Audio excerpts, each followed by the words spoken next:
Broncos training camp continues, and well, we continue reporting on it. It is orange blue today. Cecil Lammy, Andrew Mason, and an observation about Bo Nix. A good thing, or maybe an interesting thing to talk about with Bo Nix not having any picks in training camp so far. Well, we don't have to go too far back in the Wayback Machine to go through a training camp in which a Broncos starting quarterback, did not have any picks, of course. It's a year ago. Well, remember, they were battling for the job then, but I was referring to 2018 when Case Keenum had the job. Ah, yes. Or as John Elway famously called him at the introductory press conference, Case Keesum.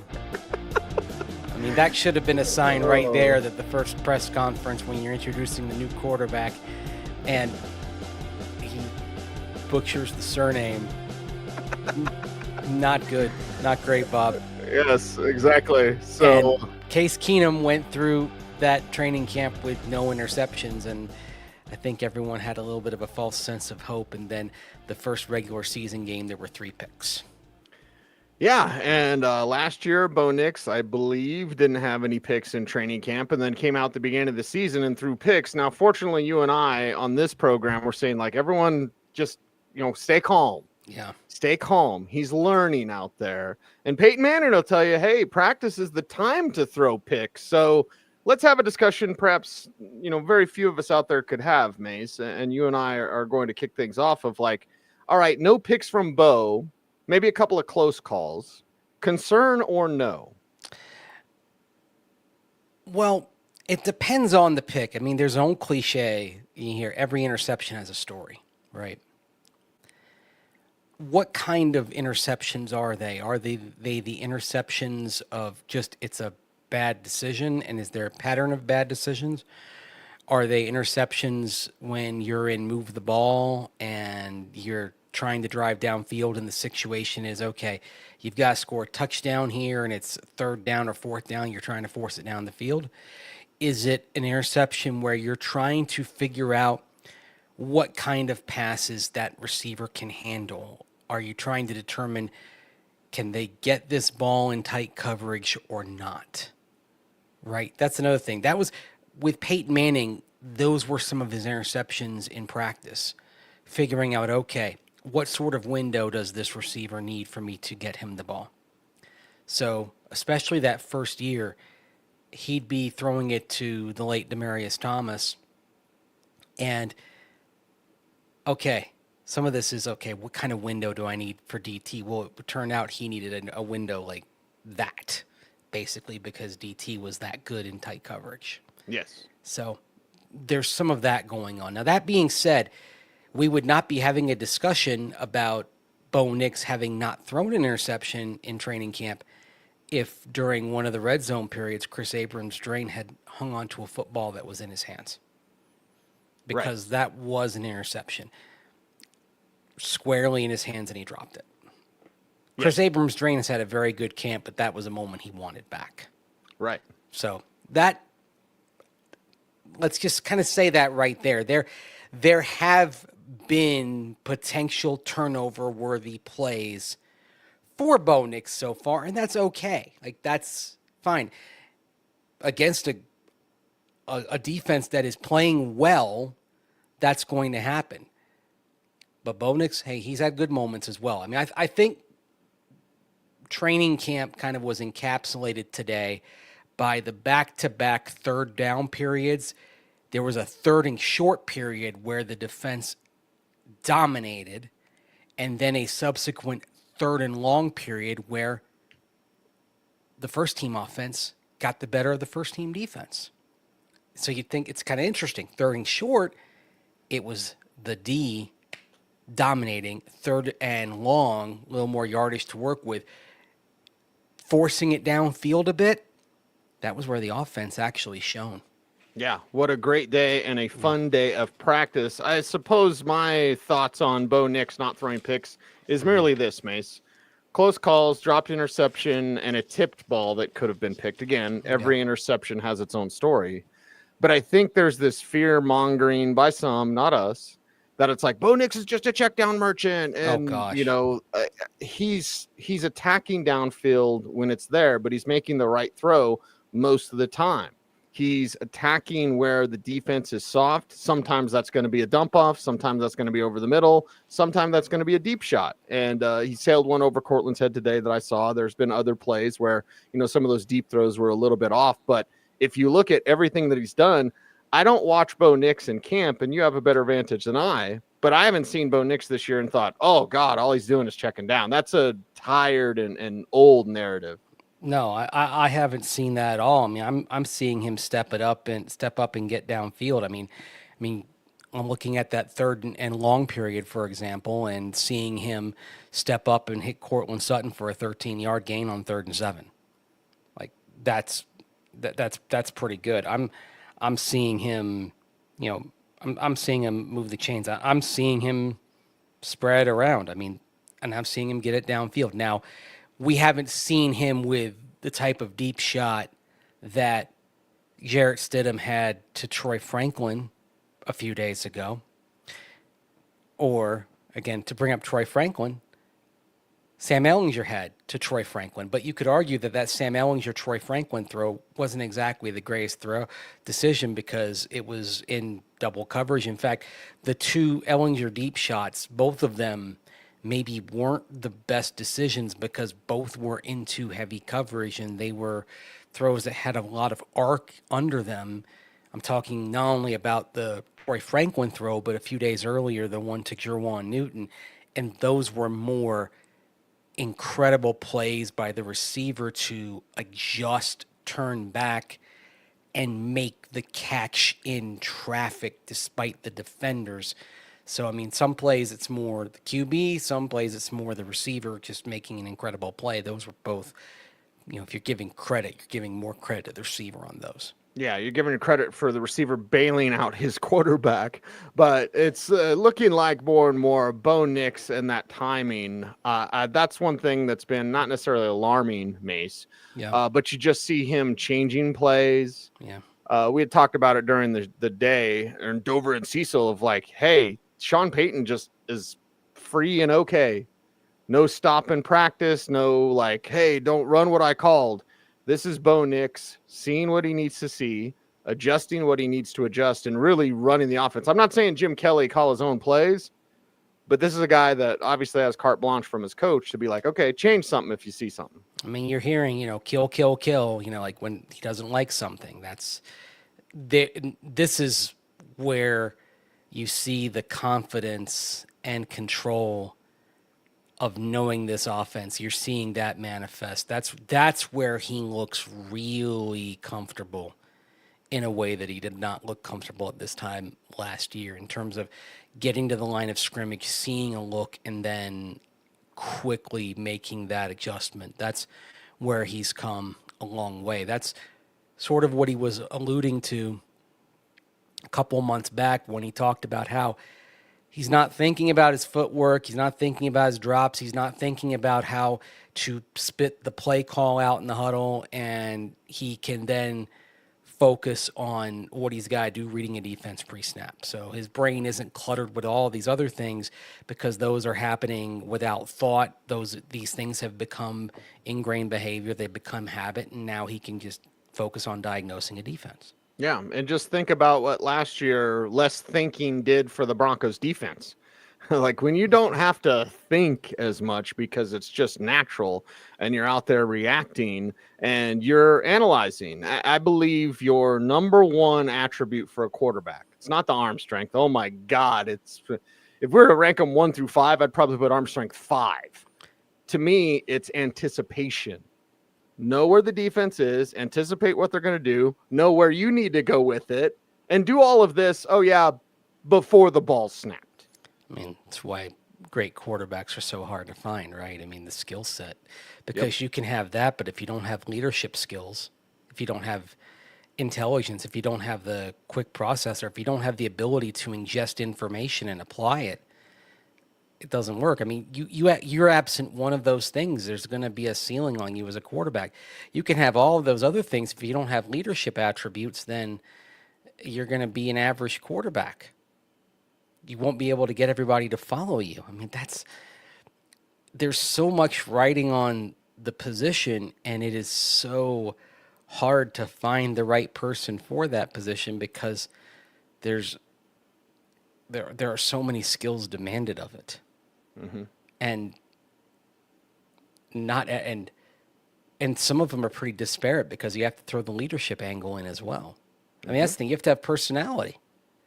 I mean, you can have all of that, but if you don't have the right personality, then there's going to be a distinct ceiling on what you can do if you can't get everybody to follow.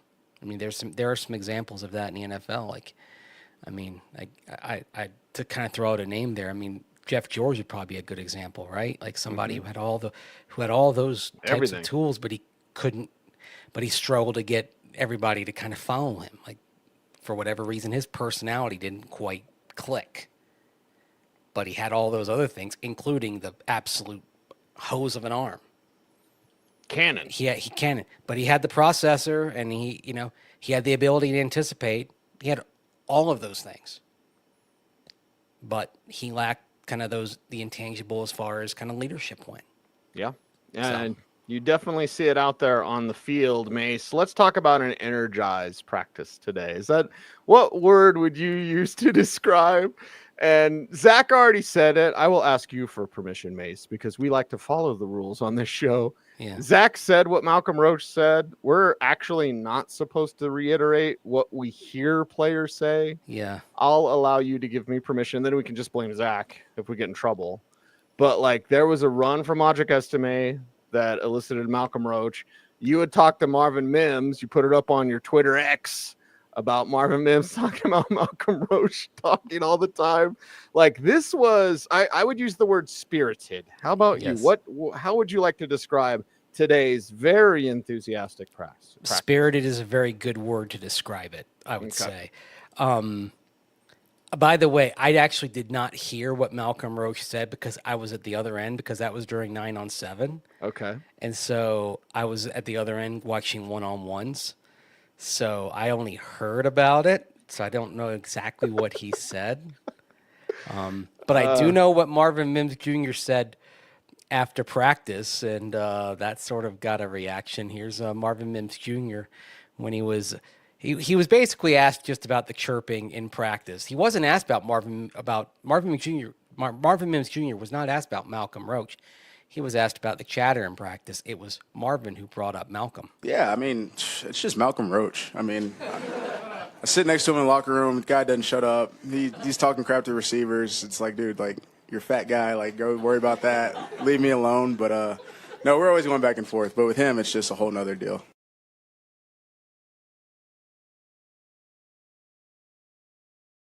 Promo. I like that. I like that promo at the end too. Yeah, you can tell that I prepared that for social media. That's why it's got the promo at the end. It's all good. You are a master of a lot of things, Andrew Mason. But yeah, you heard the chatter out there. I'll spill the beans. I'll talk to Patrick if I get in trouble. So Audric Estime has a carry. It was very physical today. Dre Greenlaw. Oh my God, Dre Greenlaw.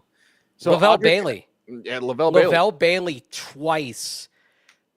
And okay, it starts up front with the defensive line. They're taking care of business up front, and they're creating opportunities for the linebackers. They're taking care of the interior O-linemen, right, which means the linebackers are able to fill the gaps.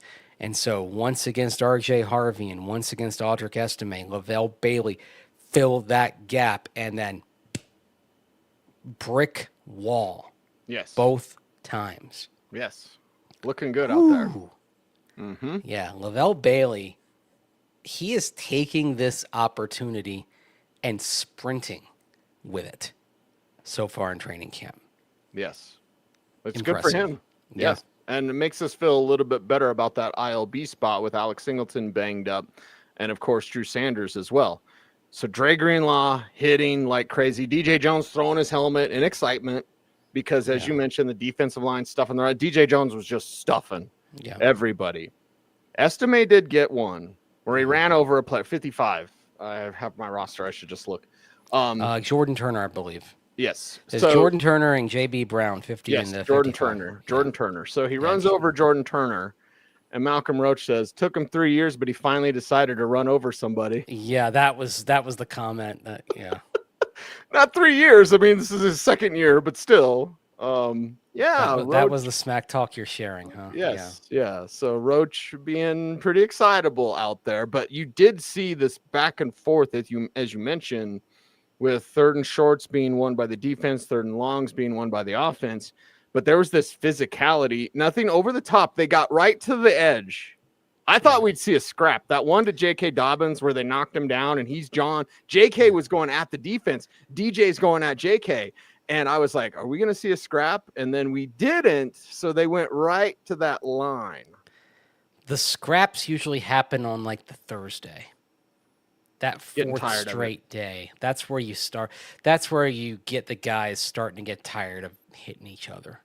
Yeah. That's when I always expect the scrum is Thursday. Tomorrow? Yes.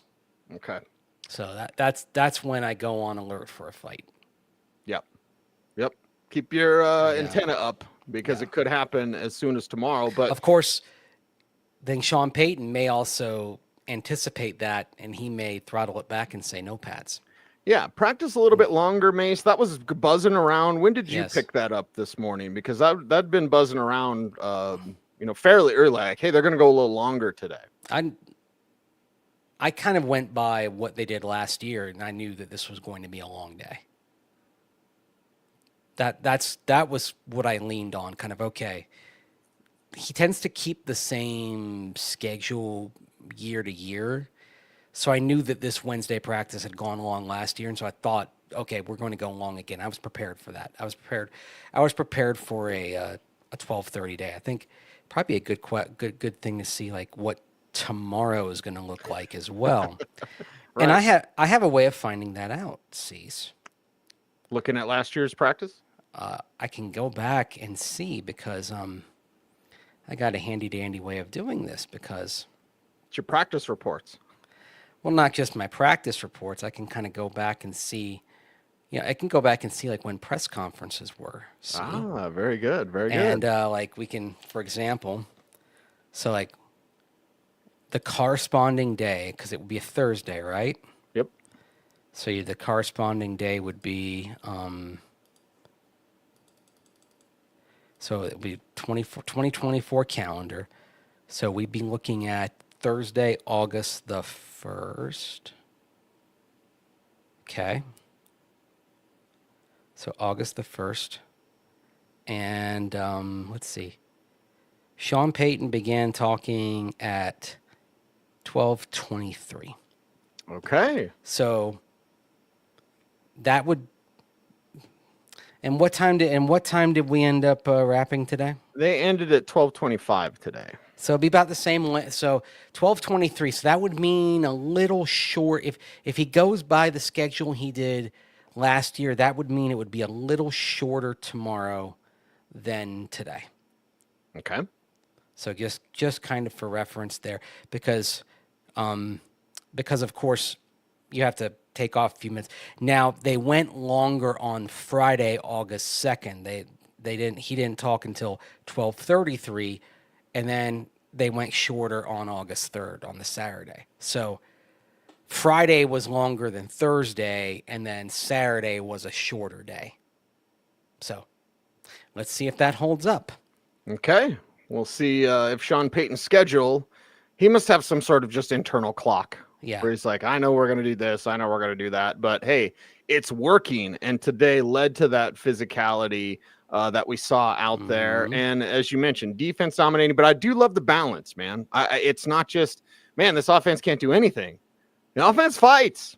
Yes. Sometimes almost a literal fight. But the offense shows some fight. And I did see RJ bounce a little more outside, Mase. Yeah. And I would say that's because the middle was clogged. It was clogged today, bad. So I don't think it's a bad habit for RJ, as many young backs will just bounce. They see any sort of different color jersey, and they just bounce. I think RJ was truly using his vision, determining that he's going to try the outside. The only problem with that, Pat Surtain's right there. Yeah. Like, so you're running to the edge in the NFL. That doesn't work as frequently as it does in college. And Surtain's on one side, and then Riley Moss is over on the other, and that's Riley Moss, who, as I found out when I was asking questions today, I asked him what he emphasized this offseason, or what he learned from last season, and that he said he felt he needed to get stronger. And as I followed up, learned he put on 7 pounds in the offseason to get stronger. And he's already noticed a difference. Now, if you run at him, of course, you're hoping he's stronger against the run, like Pat Surtain is strong against the run. But where he's also noticing the benefit of that additional weight is when he's going against bigger receivers, like, as he mentioned, Cortland Sutton. Especially going against Court. Court's a strong receiver at the top. He likes to kind of push off, and, they're not going to call that. It's an offensive game, right? So you got to be able to play into him and play strong, and that's been the best work that I've gotten, especially in one-on-ones, is against Court and going against the top of the route.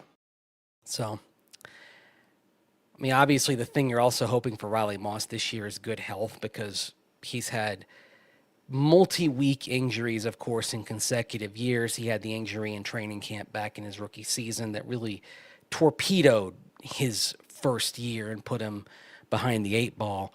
Last year was having a very good season until he injured his knee there against Las Vegas. And as you and I have talked about quite often on this show, we know the defense was not the same after he was injured.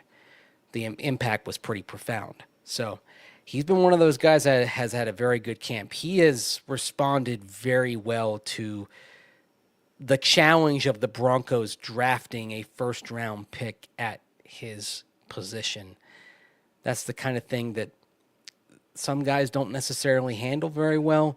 Riley's handled it exceptionally well. Yes, he has. So you love to see what he's doing. Just need him to stay healthy. And he has CB1 potential, not for this team, obviously, with Surtain, the best defensive player in the league, but it's like they have a CB1 Hall of Fame track player, and then Riley Moss is also CB1 level of play, not Surtain, but that sort of level. So it's good to see them both on the outside. And with Jahdae Barron, I personally like him as that chess piece you can move around. Yeah, because it's actually interesting to think about now with Barron, like, what does the vision end up becoming for him? Because if Riley Moss keeps playing well, does that alter the vision for Jahdae Barron? Perhaps.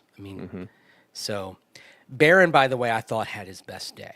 And I think that's a very good sign that he has his best day so far on the most physical day of training camp. I think that's significant. Yeah.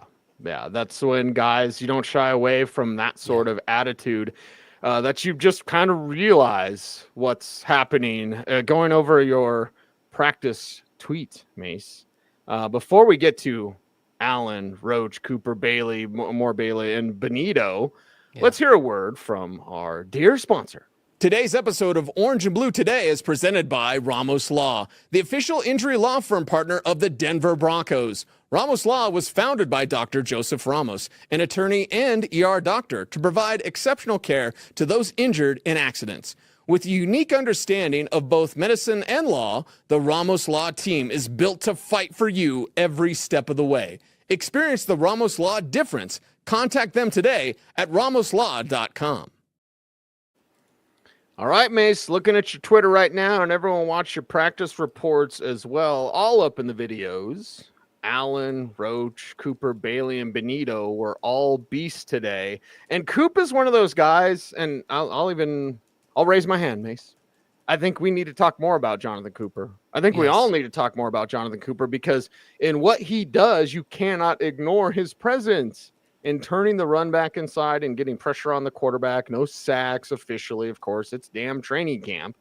But it's almost as if Cooper is overlooked because he's there, he does his job at a high level, and you just kind of expect that. But yes, he's having a very strong camp as well. What I was telling one of my friends, I'll throw him out there. I was telling Ryan Edwards, someone I've known for a long time, of course, and you all remember me co-hosting a show with him back on an old station, Orange and Blue 760. I said, you can watch Coop on the All-22 and appreciate him, but you get down at field level and you watch him against the run. You watch when they run in his direction, and you get that at training camp, and you appreciate it every year all over again. Because that being there just, a few yards from it basically, and you see a tackle working against him or a tight end trying to work against him. I mean, watching him against Nate Atkins, and basically the only thing Nate could do was hold him. Like it was, if it were a game, it's a flag. That was all Nate could do to try to contain him. And then Coop, so often he is just pushing a guy back into the backfield. He is still, it's even though I think Broncos country appreciates him, I think he's still underappreciated. I would say that contract, that's kind of an underappreciation, I would say. It's a fair deal, but for a guy who's probably going to be good for 8 to 10 sacks, who is one of the better run defenders in this league on the edge, that contract, what, $14 million a year, that might prove to be a heck of a bargain for this guy. Maybe he's not going to put up the sack total that's going to be eye-popping, but he's going to be effective, and there's a huge value on being able to set the edge like he does. Today he was a monster today. Absolute monster against the run. Yep. Cooper, we love him. Yeah. We love what he does for this team. And that says nothing of the intangibles as far as leadership and such. Like he's Right. one of the guys who brings the locker room together. He's one of the guys that gets everybody fired up. And of course, one of the best stories in terms of getting to this point in the locker room. So, but yeah, this was a good day. We probably don't talk about him enough because he's sort of a dirty work type of guy. And that's, when you're good against the run, that's the dirty work. But today, I wanted to sort of kind of pause and appreciate him against the run, just when they were going in his direction, and it's like he was having none of it almost. This was a fun day to watch this D at work. It really was. But it was also fun to see the offense in that 3rd and long period and Bo really rise to the challenge. I think that's something that encourages me, is that they responded. By in 3rd and long converting a couple of those 4 plays. Hey, if you're 50% on 3rd and longs, that's pretty good. Yeah, 3rd and long is Yeah. percentage isn't great. Yeah. So if you're 50% on 3rd and 7+, you're doing all right. So third and short period, they went over. That wasn't, as you'd say, not great, Bob. Mm-hmm. 3rd and long, 50%. That's a great rebound against this defense. That's the kind of response you want to see. And this is what I'm talking about when I say that these sides, they're pushing each other. That, it's like the old cliche. How many times are we going to hear from players, iron sharpens iron? But that really is what's happening out there. Mm-hmm. And it's honestly why I'm still sticking with 11-6 as my pick, because there are a lot of very good teams out there, especially in the AFC. Oh yeah.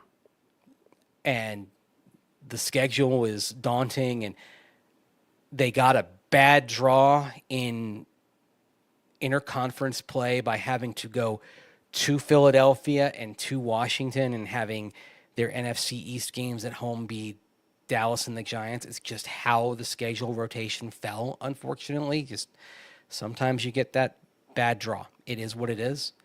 But if they're 11-6 and they're a playoff team, they're going to be a dadgum tough out. Mm-hmm. The way they're looking. Like, they'd be that team that no one wants to see at minimum.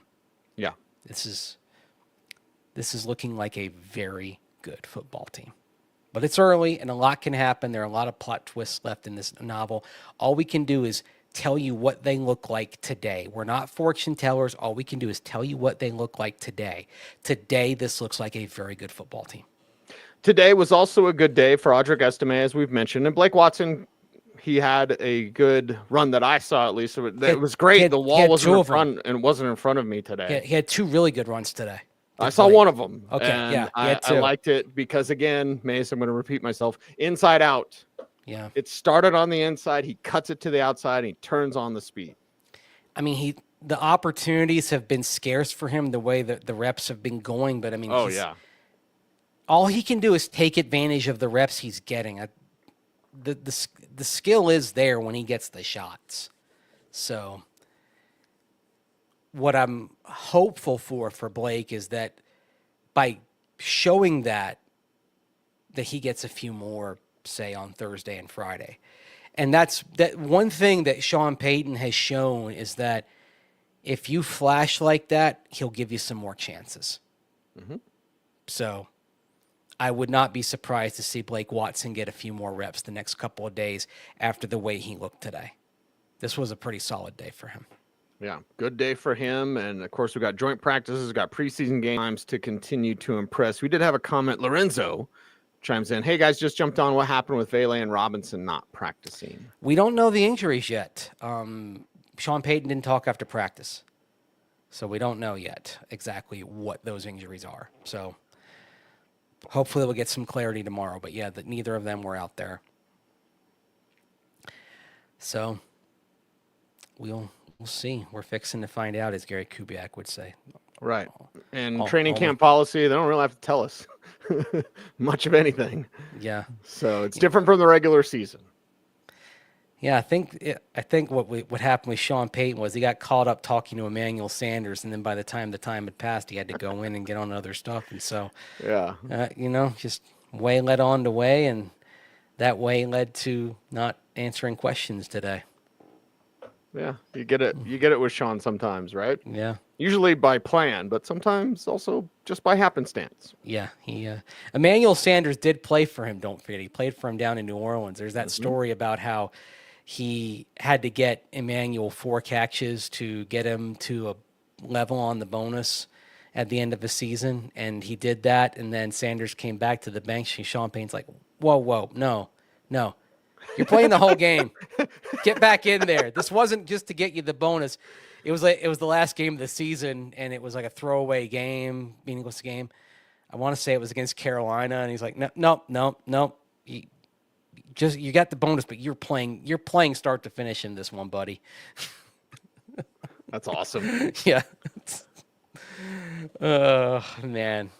I'll get you the bonus, but you got to play the full 60. That's the deal.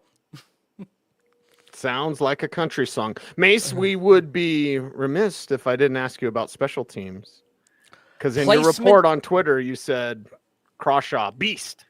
Placement punting today. So all the punts were on the opponent's side of the 50-yard line and did very well. I think there was only, I don't think he actually had one that went into the end zone on the fly. I think he had one that bounced into the end zone.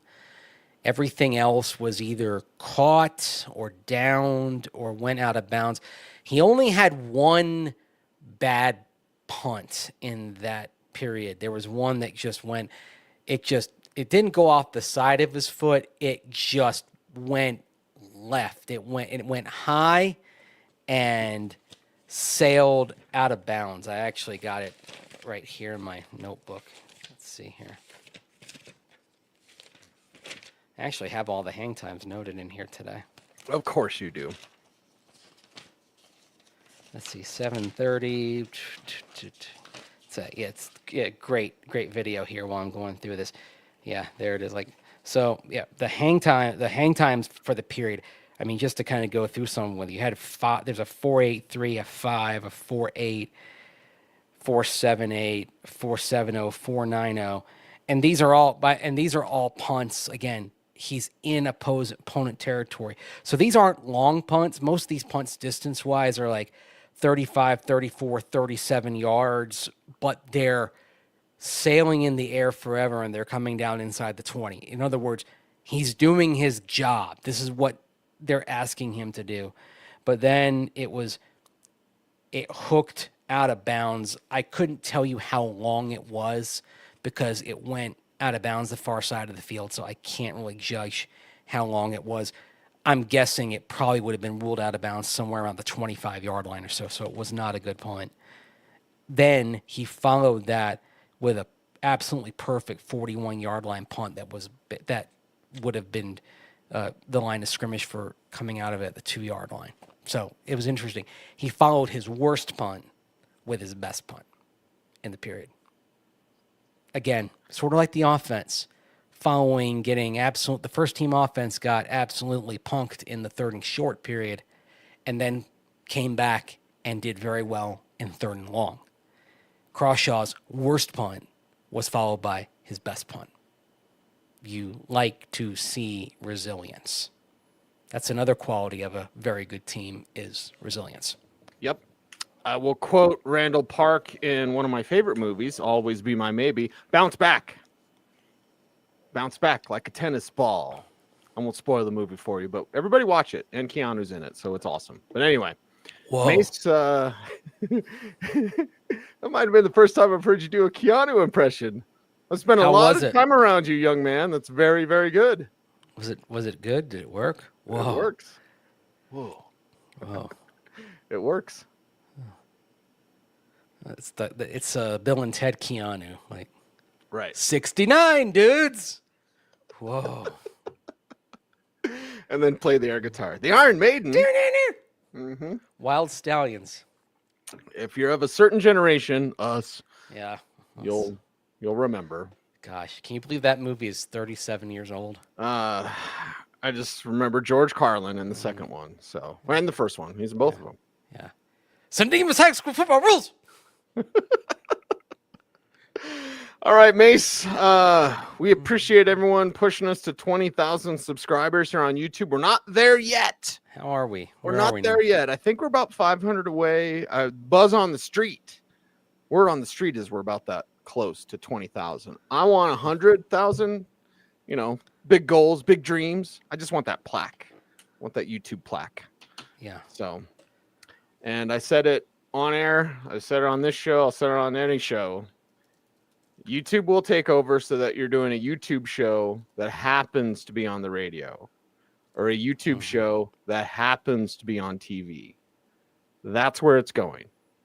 So, Sean Payton, get used to those internet shows because YouTube, that's where it's going to be. Just your little internet show.